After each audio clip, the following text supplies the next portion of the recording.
It looks to me, peering around, that we are about to go. So here comes round 14 of Grand Prix Indianapolis 2012. It's time for round 14. Lewis Laskin and Ben Friedman. There you see Ben Friedman. And there, in a very natty jumper, sweater, is Mr. Lewis Laskin.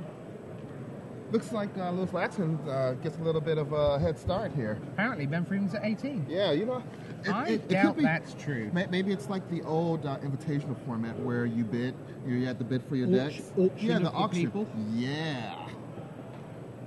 Okay, it really isn't, but Lewis Laskin is going down to 6, I believe. Yeah. I can tell you that peering around the pillar, there is no action at table 1, and that suggests to me that Tom Martell and Caleb Durwood, Tom Martell and Pascal Maynard have come to the understanding that they believe the draw here, taking them to 37, will be sufficient. I can also tell you that Caleb Durwood is standing up and not playing. So the top 4 have agreed a pair of IDs. So that means Durwood, Chilbert, Maynard and Martell look almost certain to be in the top 8. That's their view, certainly. They believe that they have made it in. So we're going to see some interesting gameplay here between Friedman and Laskin. Yeah. So Laskin is playing a bug deck, and it looks it looks very like blue and green. Pernicious Deeds, things like that. Inquisitions. Right. A very controlling version. Okay. I know that some of the favorite or more popular bug decks are like Team America, which is more disruptive. Okay. But this is more actual. I have counter spells, future removal, Pernicious Deed to blow up the world, and Jace the Mind Sculptor. Okay. And that's how we're going to win. Jace the Mind Sculptor. All right. Meanwhile, Ben Friedman, of course, he's with Blue-White Stoneforge. Do we need to talk about that deck again? No, it's like a blue-white deck. There's some Stoneforge Mystics in it. Well, a lot of big names are playing it this weekend. There we are. Done that now. Thanks, Rich. Welcome. Brainstorm. Ooh, that is a 7th edition Brainstorm? Another great strength of Magic. We get excited by lots of different things. You know, I get excited by white border cards and white sleeves. That excites me. Oh, well, I got to say, it looks very crisp and lovely. Yeah, it does. It looks very nice. Unfortunately, you don't have the opportunity to, play with the white border Misty Rainforest. No. Kind of ruins the whole deck, I think. Oh. Yeah. I mean, we have to say something because we're just going to see a bunch of land hit play. This is going to be land. Who's going to flinch first? Really? Or who's going to play Vanillion Click first? Oh, that's Ben Friedman on the left of your screen. And you see a ghastly demise sitting there for Lewis. Destroy target creature with toughness less than or equal to the amount of cards in your graveyard. I believe. Uh-huh. Odyssey block was a great block. And we actually see 2 Odyssey block cards here, because Edison Blood is also from Odyssey. Each player sacrifices a creature. Okay. Just 4 black mana. It's pretty cheap. Toughness less than or equal to the number of cards in your graveyard. It's like I'm brilliant, isn't it? Yes, Rashad. Thanks, Rich. You're welcome. That hat must really make your voice sound weird. Yes, it does. Okay, back to the game. How did it come to this? I'm wearing a Stetson in Indianapolis, listening to Rashad Miller pretending to be me. I'm doing an excellent job, I must say. Well, you must. That's right, because I'm not going to. Another brainstorm. And see, we're mixing up our brainstorms. We got a 7th edition one. We got a Mercadian Mask brainstorm. Maybe we're gonna see a one from the Ice Age, the Cold Snap Precon. I don't even know what that picture looks like. Do you know what I think they all do? Draw 3 cards for 1 mana and then you put 2 back on top. And I think every single one of them does that. I guess that's all that matters. It's the spike answer, right? That is all that matters. Well, the spike answer is all my brainstorms are going to have the same picture so that I don't give any extra information. Yeah, that's very true. That's the spike answer. That's very true. I give you that one. All right, so all of the life loss so far has been from fetch land activations. It was like our scorekeeper Rusty was psychic. He just kicked off with Ben Freedman at 18 and just could have saved himself 5 minutes. Like we know where this was going. We'll do it the long way since you guys insist. Looks like this one didn't click. Nope, it's not gonna stick around either.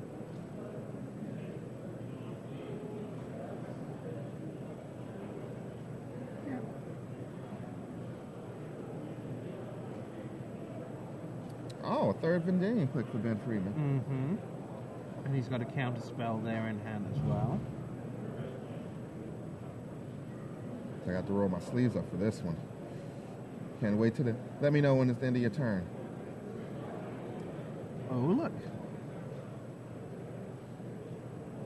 We need little thought bubbles come out for Lewis Laskin. How lucky.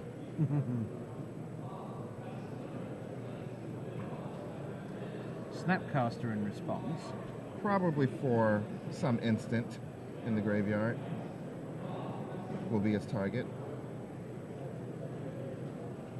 If it resolves.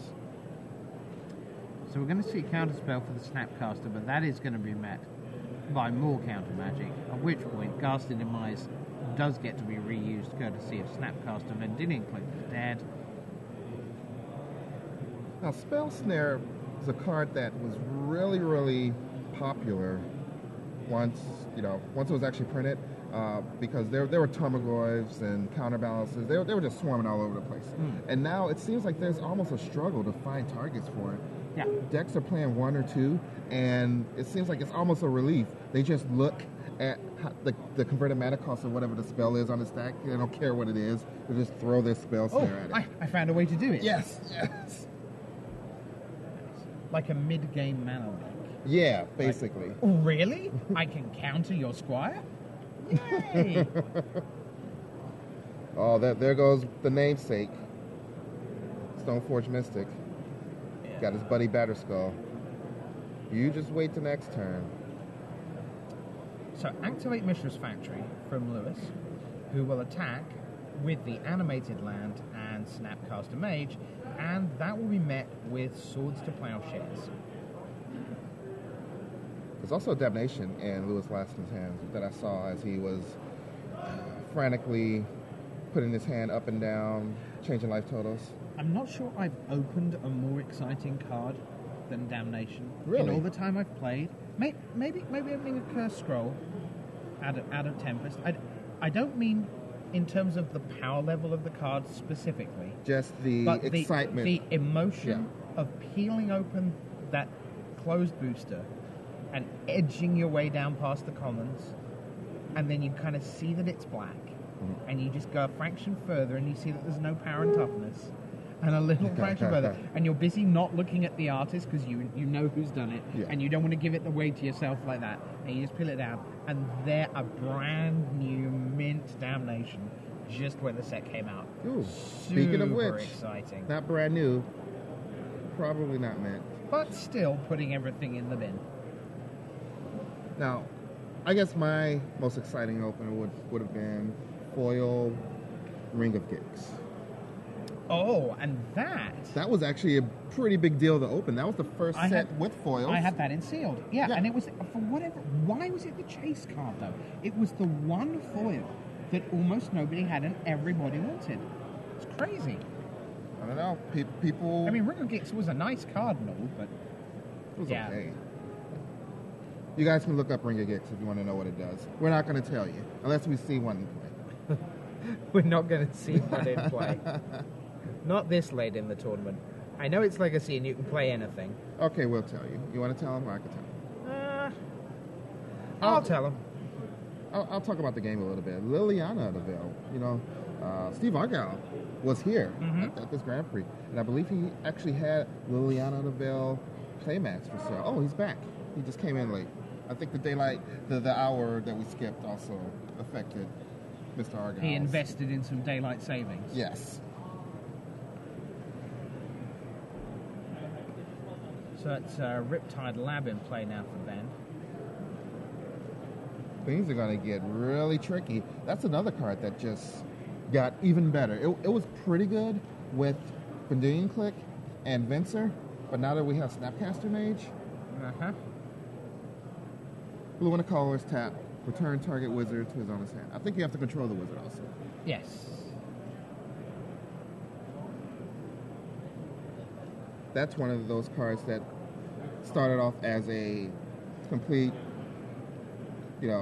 bulk rare card, as it will, and has just turned into a staple one of in a lot of the wizard-based decks. Yep. So Jason Minescope, the hits played, 3 loyalty counters. What are we going to do? Up, stick, down.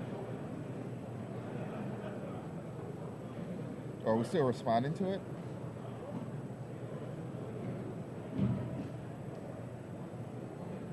Yep, going to see Brainstorm reused out of the graveyard. Yep. From a reused Snapcaster Mage, thanks to Riptide Laboratory. So this was a Brainstorm in response to the Jace Brainstorm. Okay. This is going to be a good one. Oh yeah, this is going to be a long and grindy one. A little bit of Life and Long action. One of the premier card drawing engines nowadays. Inquisition of Kozilek. Response from Ben, Crack My Flooded Strand. Ring of Gix, by the way, costs 3, has Echo. Costs 3, has Echo. Echo 3. We have to be specific now. 1, tap. Tap target artifact, creature, or land. I mean, it was basically just... an expensive tapper. Well, I'm trying to think what's the... Icy Manipulator. Yeah. Icy Manipulator was at the time... Total powerhouse. Yes, and Icy Manipulator for 1 less mana is just that much better. People finally realized that wasn't the case. No, what you said there was true. In relation to Ring of Gix, it wasn't true.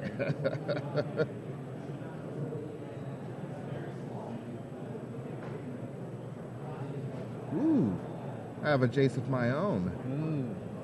It's going to be one of those games. Brainstorm 3 lands. Yeah, Ben Freeman was actually in the booth right before this round started. And He was? Yeah, and he had mentioned how his list is more traditional, because this is like card for card, the list from the last Legacy Grand Prix that pretty much people were playing. And he noted how, the Tom Martells of the world were definitely ahead of the curve, adding Black, Lingering Souls, and a lot of other powerful cards. Yep. He kind of wished that, he had thought of that. Wish that he'd had friends like Tom Martell and Sam Black. Yeah. Instead of those upstart Matthew Costa type people. Yeah, those guys. What do they know? They only win Grand Prix. Yeah. And top 8 Pro Tours. Yeah.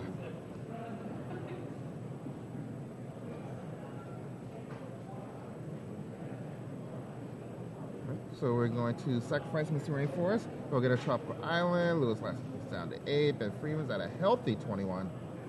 Healthy 21.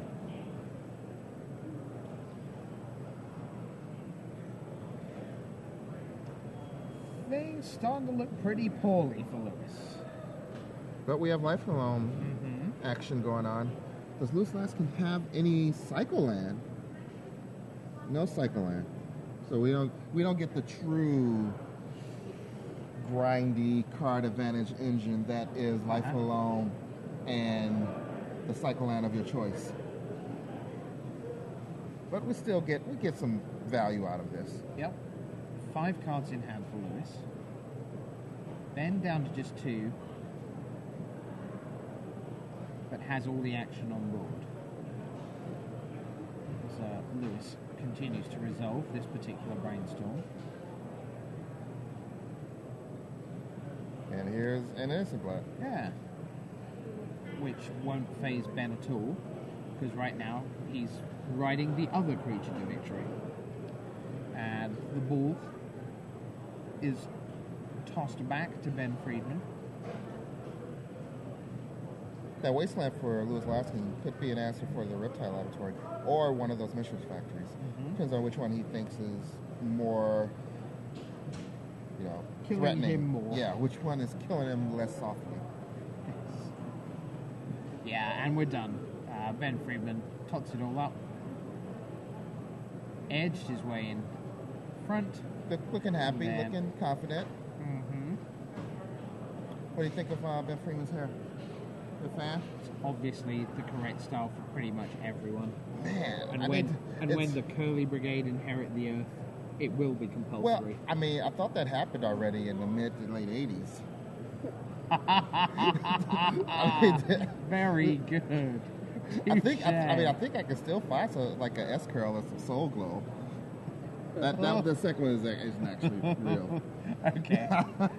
Oh boy. Yes. You want to see some pictures? No. Oh, I actually never had the. Good. Sorry. Yeah. Yeah. So there you see Ben Friedman, young, smart, successful, curly-haired, single. Haven't asked him. We could check his Facebooks, ladies. I was just about to. Does that mean I can't now? You said, can. check it out, ladies. And gents. Okay. The thing is, you know what's going to happen. I'm going to go, okay, let's go for this. Ben Aside Friedman. from Twitter blowing up, because your Facebook stalking Ben Friedman. No, it'll just be Ben Friedman, status, magic. It's my guess. I'm going to go for the one with whom I have 70 mutual friends, You sure? rather than ones with which I have none. That's just a wild stab in the dark. You should be a detective. Do you know, I think that's very fair. University of Maryland, Gilman School. Oh, Kermit Jones, I see. Is that what we should call him? I doubt it. Yeah. Yeah, he lives in Baltimore, Maryland. Apparently, no, there's no indication of singularity or otherwise. It's a secret, so I guess all bets are off. So there's still hope. There's still hope. There's still hope that soon you too could be the special significant other of the curly-haired, successful Magic player that is Mr. Ben Friedman. Now, not to belittle Louis Laskin's very successful Magic player. And a lovely sweater. Yes, a very lovely sweater. But he doesn't have curly hair. He does not. See? Look at that. Very, very Christmassy. There's nothing there that curly hair wouldn't improve. I think that about Louis Scott Vargas in the background as well. And we get a sneak peek. We get a peek at the hat. Well, I was gonna say, one from the field. His opponent is so ashamed of not having curly hair, he's wearing a hat. Yep, freshly harvested. And so's the guy in grey in the centre there. I approve of that hat. I can imagine you do. Good Hats Live. That's what we're doing today. You know the little ball cap up above Alex Hatfield's hat? Uh-huh. I give it a 6 out of 10. Okay. Good Hats Live, eh? That's one of the many URLs I'm cyber squatting on. The projects. Yeah. They're on the way. This is going to be a live stream of just hats. Not a slideshow, just a hat. And you're going to... And then I change it with occasionally. you in the hat? No, It'll just be the hat. It's just the hats. This is about the hats. It's not about me. Oh, It's about the hats. That's nice. Isn't it? I think that's pretty giving of you. Attention I'm a players. generous soul. It is very important to remember all day long to keep an eye on your belongings. We want everybody to go home. I don't know how much with of what this is theirs. announcement you can hear. Also, everybody, but it is please a very remember fair that there are point no that cash transactions if you are coming allowed along on to the a floor. Grand Prix or any Cash Magic transactions tournament can only ever, occur with look approved after your vendors. stuff. I mean, it's not just Very Magic Important. tournaments. Please remember It's that both parties, You can the take buyer any and the event, seller, anywhere. will be Anywhere. ejected from the hall Any public. and from the entire venue. go to a environment. restaurant. Yeah, a restaurant Does occur. or public transportation. Just look after your stuff. Just be a little less comfortable, I guess. That's a fine head of hair right there. See the top-down, full-on strategic view. Ah, how charming. Just a little charming midriff. I didn't realize. Context is so important with the word midriff, right? That's true. Isn't that a magic heart? Midriff? Isn't that from Tempest or something? Midriff of Freet? Oh no, I'm thinking of Flame Rift. It's close. Midriff bolt? It kind of does 3 to 4 damage. It's suspended 6 inches above the waist. That was a winner. Come on, admit it. That was a winner. So let's see what these guys have at their sideboards. Let's. So Ben, he's rocking some Spell Pierce, which is actually a really powerful counter spell in this matchup because Lewis Laskin doesn't have a lot of non-sorcery, non-instant spells in his deck. We have Surgical Extractions, which can be a pain in the butt for any strategy. And that's, Oblivion Ring, maybe those come in, Engineered Explosives, if there's something dead in his deck already. That's We're about away. Inquisition of Kozilek. Snapcaster bites the dust. Turn 2, Tarmogoyf. Lewis with some action early. Now there is an additional Tarmogoyf. There's one Tarmogoyf in Lewis Laskin's sideboard. Okay. I'm looking to see if there are any in his main deck, and I don't see any. So looks like he drew his one of, and that guy's going to go to town in the hopefully creature 3 to 4 range, right? Yeah, but Ben Freedman probably doesn't have a lot of creature removal in his deck anymore. Sure. And this Tarmogoyf can get the job done. There's also 2 Vendilion Click in Lewis Laskin's board, and those probably came in as well.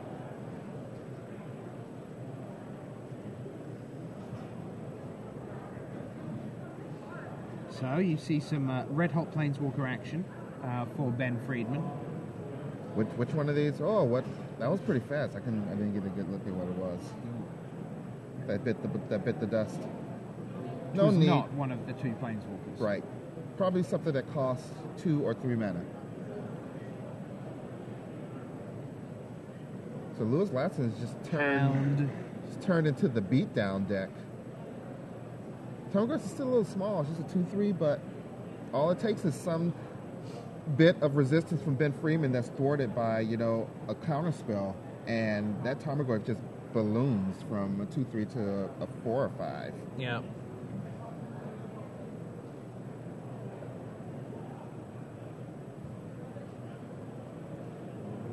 So here comes the 4th land for Ben Freedman. He's not going to go for one of the Planeswalkers. He's considering playing a Stoneforge Mystic, and that's what comes down. And that is going to be met by initially a Brainstorm. Hoping One for- presumes find the Force. And in the absence of the Force, probably have a Counterspell War over it. Do you reckon? Yeah. Well, there's also a Pernicious Deed in Lewis Laskin's deck. So even if he loses the counter war, he has an answer for at least the Germ token if he wants to immediately. Get rid of the Germ token, attack with his Tarmogoyf and his Vendilion Click. The Tarmogoyf gets that much bigger because now enchantment's in the graveyard and things are still looking bad for Ben. You said a lot of things in a short space of time there. I did. Want me to say them again? No, but because I heard the bit at the end that went, things are still bad for Ben. Well, And I thought, that feels like a summary. It is a summary.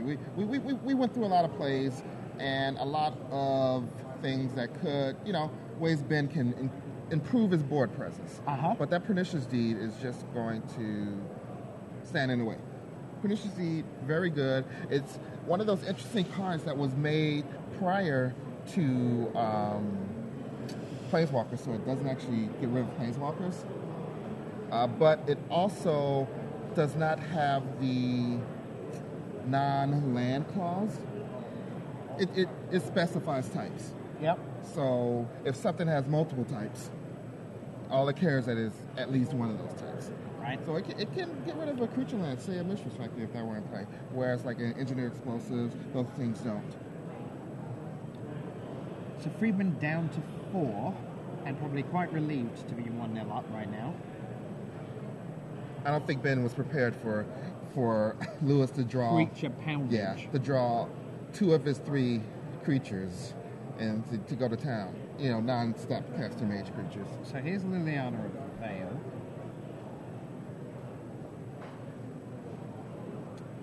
Ben is going to respond with Batterskull, and then will lose his Stoneforge Mystic. As Liliana says, you must sacrifice. Right. Vendilion Click will fly over. So it looks like Lewis is going to take 1 hit from that Batterskull. Which, you So know... Ben should be down to 1. Yeah. There it I is. believe he's going to manage his way back up to 5 with this attack. And aims to attack Liliana. Tarmogoyf gets in the way. It's sufficiently large to live through, which in itself is pretty scary because Batterskull's meant to defeat things by and large.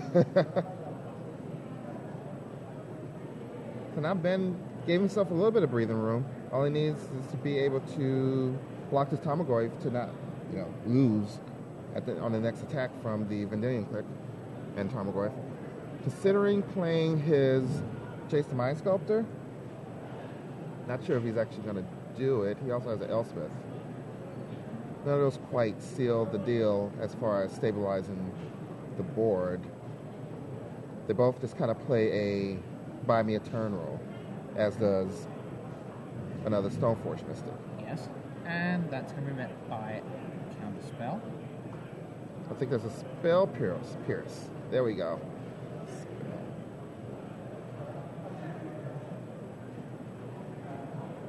So Mystic resolves, and we get an Umezawa's Jitte, more life gain.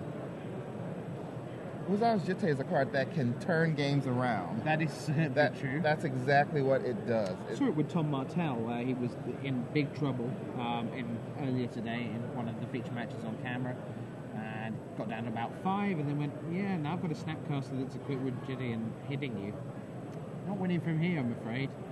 And rode that to victory. Yeah, that's another way for control decks to, gain some use out of Umezawa's Jitte. It used to be really hard, and they liked playing it mostly because they wanted to get rid of their opponent's Jittes. But now, having them in their deck and having Snapcaster in their deck and Stoneforge Mystics to both get Jitte and equip it on itself, Jitte's looking pretty good. Pernicious Deed. Tarmogoyf comes in.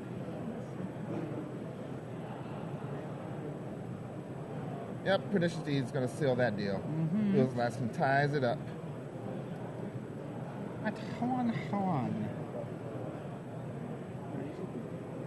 We just need a gratuitous hair shot again. Well, I tell you what, you got in the background there, behind Ben Friedman, we saw what represents a very fine team trio, potentially. Oh, I didn't... Let's see if we can get a shot of behind Ben Friedman again. It's over Ben Friedman's shoulder, so there you go. Oh, wow. Do you see what I mean? I see. And you get the gratuitous hat shot on top. Wow. Matthew Costa, Jerry Thompson, Reed Duke. Everybody wants Reed Duke as the third on their team. Magic the Gathering team event team. Yep. And it's kind of fitting because he's off to the side, not exactly on the team yet. He's kind of a free agent floating around. So he's going to replace Soren, basically? Yes. Costa, Jerry T, and Soren? I mean, I'd pick up Soren. I think there's some value in having a vampire planeswalker on your 3-man team. Only once you get to round 7, because he couldn't playing rounds 1 to 6, could he? It's indoors. Oh, so it's all right? Is that how it works? I think so. I mean, it's like the Twilight thing. Actually, to be fair, has there ever been sunlight at a Magic event? I can't recall ever seeing sun at a Magic event. I don't ever get to see it. I don't believe it exists. No. Maybe takes the weekend off. Maybe we're all vampires. or zombies? Zombies don't care about night or day. They just kind of go. I think we're more likely to be zombies than vampires, right? I mean, shambling along. I can see that. I can't really see myself belting across a graveyard at night to sink my fangs into some poor innocent. Yeah, there are not too many out-of-shape vampires. No. Well, certainly not in the way that Hollywood presents it to us. Well, actually, I think that, because I watched an interview with a vampire, I think once you transform into a vampire, you become in shape. And you get nice hair. So like Brad Pitt used to like not so much, and then just a few pints of blood, and look what happened. Yeah, I think that's how it works. You know what? I think I want to be a vampire. Okay. Mostly for the workout plan. Seems fine. I don't think you really think it's fine. No, I was being polite because we're on air. Well, I appreciate it. You're welcome. So I really didn't get a good chance to really delve into Lewis Laskin's sideboard, but it seems like the Vidania clicks and the Tarmogoyfs were the plan for game 2. Don't know if he's doing some tricky stuff, board them in, board them back out, but it's really just a 2-creature plan.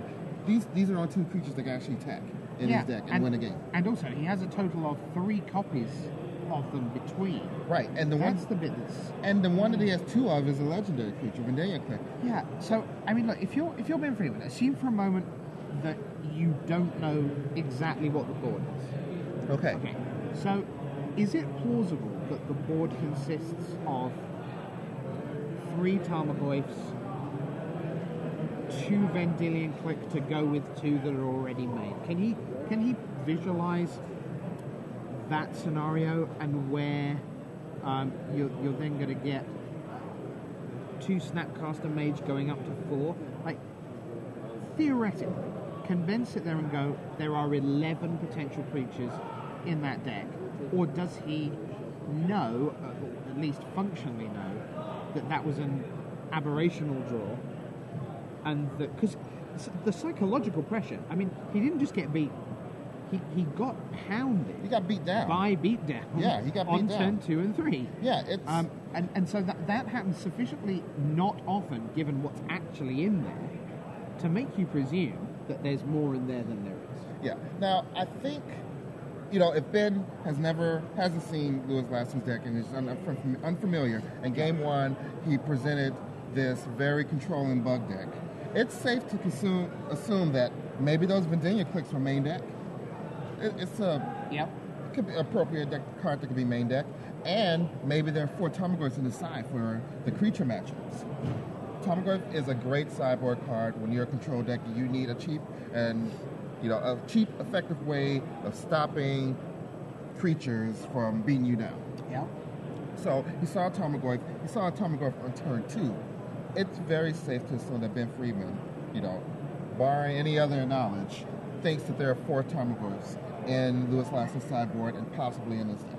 Sure. So therefore, having been beaten about the face, Ben Friedman presumably looks at sideboarding a little differently for game 3, on the basis of I need some early defense, because game 1, which I won, went very long, thank you, and I was in moderate control more or less throughout.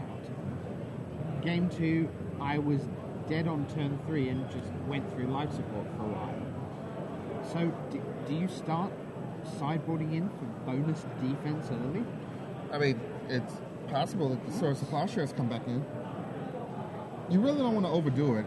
You can't. You don't imagine getting beaten down by a turn 2 Tarmogoyf, turn 3 Vidania Click in 2 out of 3 games in this matchup. Sure. But you want to be able to handle the stray Tarmogoyf or stray Vidania Click that does appear, and not be totally unprepared for creatures in this grindy bug control deck running Innocent Bloods.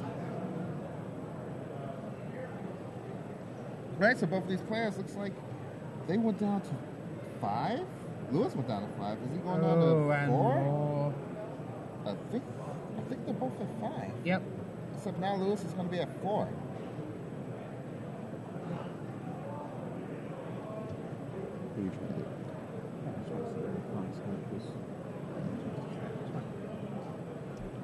So I think one of the inclusions, because I am a little bit responsible for a lot of the production here and making sure you guys have all the things you need in the booth when I'm not in the booth with you. Mm-hmm. But I'm going to get a Nerf gun, a lot of ammo, so that whenever you guys need to, like you see a pro walk by the booth and you want to get a word with them, shoot them with the Nerf gun. What do you think? And keep in mind, right now, you're wearing a cowboy hat. Why only a Nerf gun?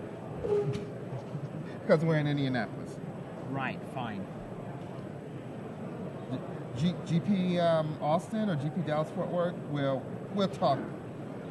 We'll talk again. Yeah, we'll talk again. Lovely. So we're away, and that is a Raven's Crime out of the sideboard. Ooh, he says we're both going to mulligan to 4. Yeah. So this is going to be an interesting game. If Lewis Laskin draws a land, does he play it or does he Raven's Crime again? There's looks like a Maelstrom Pulse. He has drawn a land. He's got Maelstrom Pulse, Pernicious Deed, a blue card, Raven's Crime in the graveyard. But that blue card is a Vendilion Click, so if he draws, I think it was a Vendilion Click, if he draws another blue source, we could see a repeat of game 2 in the sense of... Click beatdown. Yeah, click beatdown. Not only is the click getting to beat down, but it's going to take a look at Ben Friedman's very light hand and, make it a little bit less effective. Yeah, game 2 it was very click beatdown. Yeah. But this just click.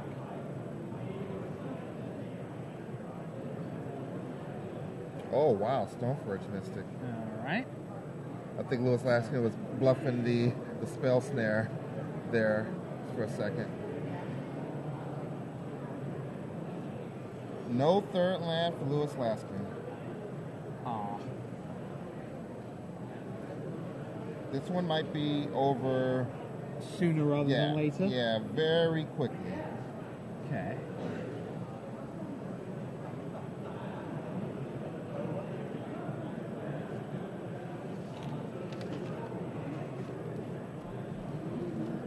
One, two, counterspell on a brainstorm. So Ben Friedman wants Lewis Laskin to not have any options.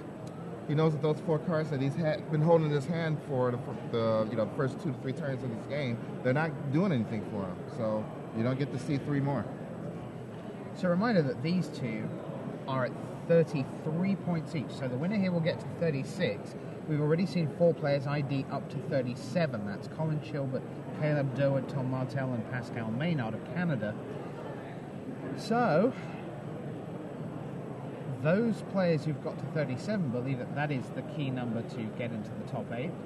And the winner here, which currently looks like it might be Ben Friedman, would be 1 point away from that 37-point mark. Yeah, we just had a Snapcaster Mage give a Brainstorm flashback.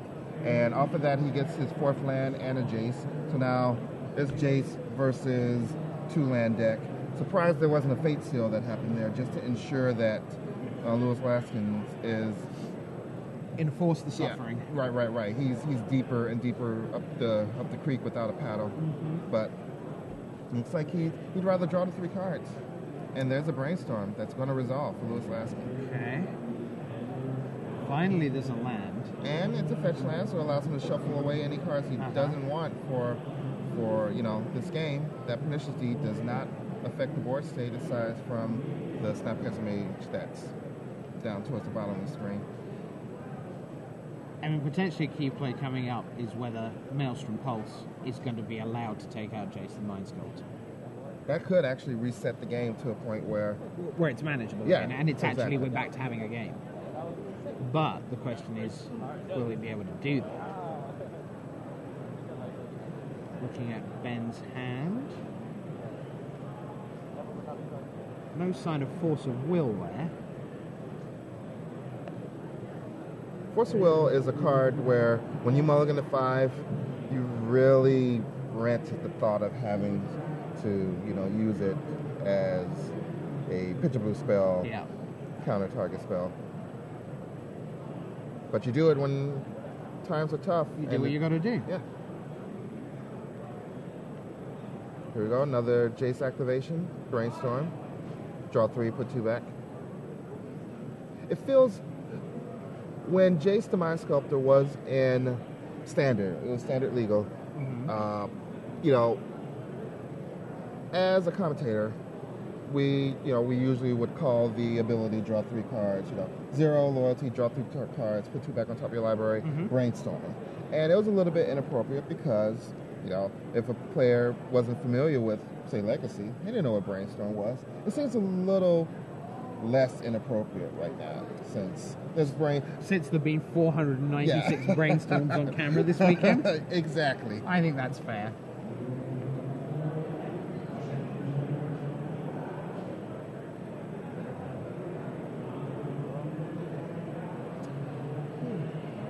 So, Crucible of Worlds down for Ben. Can play lands out of his graveyard. Yep, it's a card advantage engine right now. All you need is one fetch land. You can use it over and over and over. Get all the land you need out of your deck. Yeah. Looks like Jason Ford has finished his match.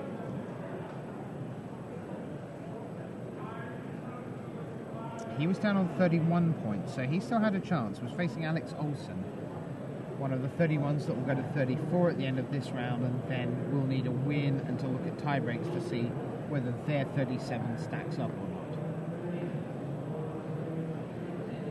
So Elspeth comes down, and the +1 was used on the Snapcaster Mage, I believe. Okay. That's Elspeth's Knight's Errand. Right? Knight Errant. Knight Errant. Lots of T's. Unless there's a token. Okay, there we go. Lewis Laskin's life did drop down to 12. That's what I was expecting to see. And this board is looking kind of similar to game 1, where we saw Lewis gradually running out of steam, Ben gradually assembling control, Elspeth goes up to 6. I think Lewis Laskin is used to being the person with the 3 to 5 planeswalkers in play. And he's getting a little bit of a taste of his own medicine from his early standard breakout career.